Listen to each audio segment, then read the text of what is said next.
Imagine a father looking at his own daughters and calling them pit toilets. Not one daughter, not two, but 7 innocent girls, blinded by pride. He chased them and their mother out of his home because they were not sons. But years later, the same daughters he rejected would become the very reason the entire village bowed in respect. Long ago, in the ancient Igbo village of Umukoro, there lived a wealthy farmer called Okonkwo. His compound was one of the biggest in the village. Tall yam barns stood proudly behind his house, like soldiers guiding a king. His farmland stretched across the red earth fields where the sun rose each morning. People respected him because he was hardworking and very rich. But despite all his wealth, Okonkwo carried a dangerous pride inside his heart.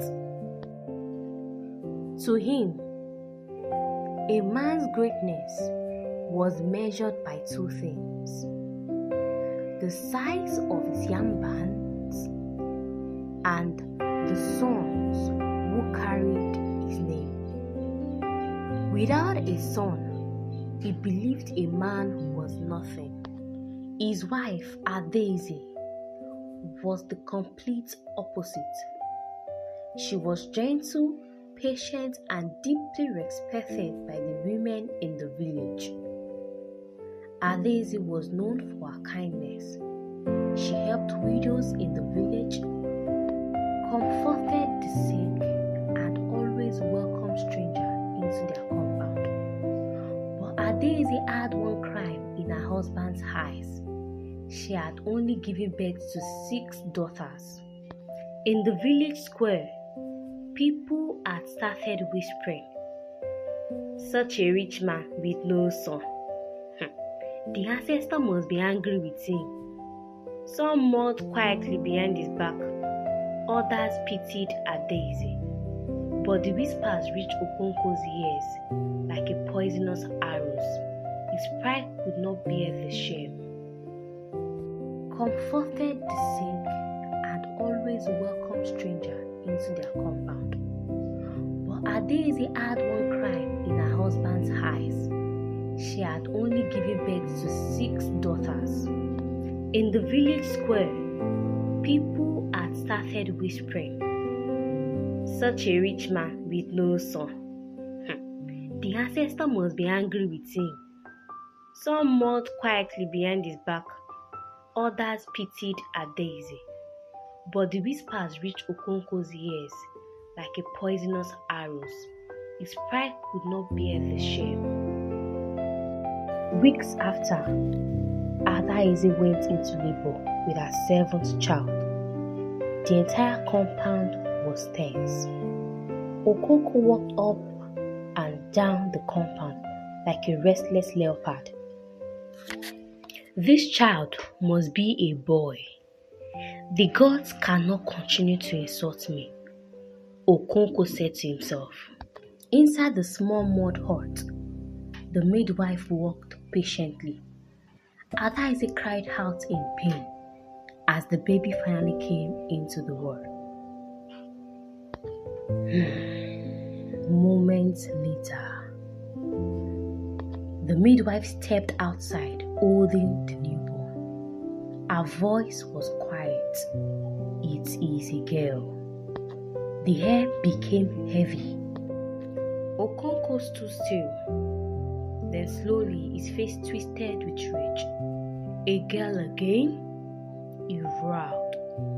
The baby began to cry, but Okonkwo refused to even look at her. Adaeze came out weak and exhausted, holding the newborn. But what happened next shocked the entire village. The villagers gathered to meet Okonkwo.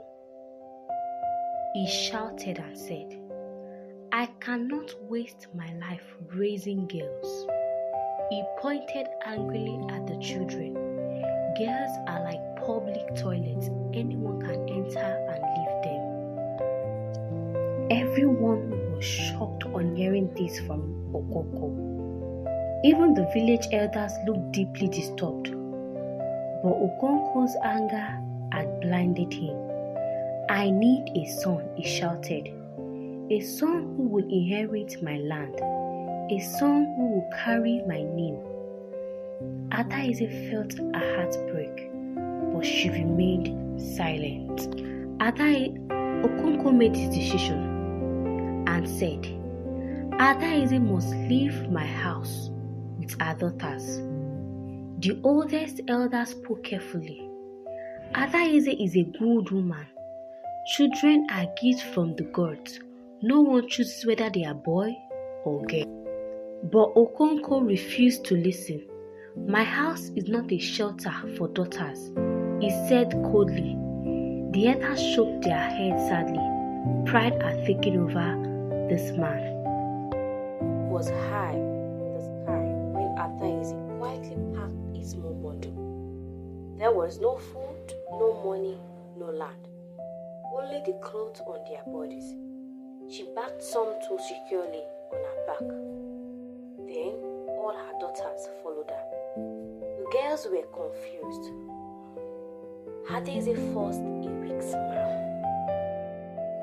We are going to where God will protect us, she told her daughters, saying that they were looking confused.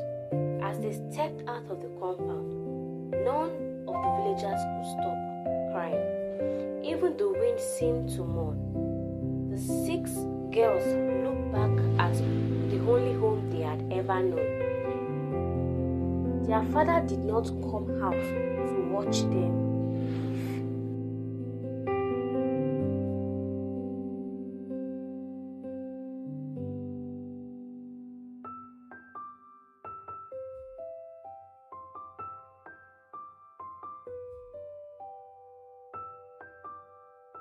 They walked through forest and lonely paths. Their feet became sore. Their stomach growled with her hunger. But Adaeze kept walking. She whispered prayer to God with every step. Finally, near sunrise, they reached a neighboring village called Amakiri. An old woman saw them sitting under a tree. Their clothes were dusty, their faces tired. The widow approached them gently. My daughter, she said to Adaeze, what has brought you here with children at this hour? Adaeze's eyes filled with tears. My husband sent us away because my children are girls. He calls them pit toilets. The old woman shook her head slowly. Then she said something powerful. Do not cry. The child you carry today will become the light of tomorrow.